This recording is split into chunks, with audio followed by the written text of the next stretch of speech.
भगवान आदित्य की उपासना से जन्म जन्मांतर की दरिद्रता का अंत हो जाता है, शारीरिक रोगों का शमन होता है और अनेक प्रकार के दुख और शोक से प्राणी को मुक्ति मिलती है। भगवान आदित्य को तीनों लोकों और 14 भवन का स्वामी कहा जाता है।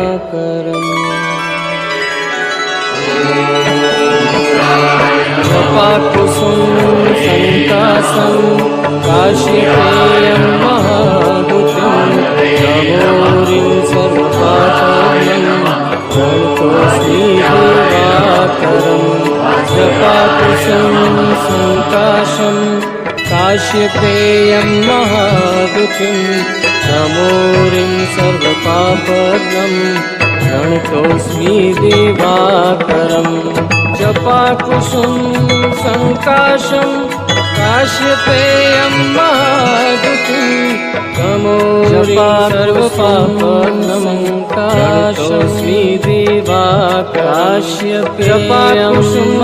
संकाशं काश्यपेयं महादुःखं तमोरिं सर्वपापहरणं प्रणतोऽस्मि दिवाकरम्।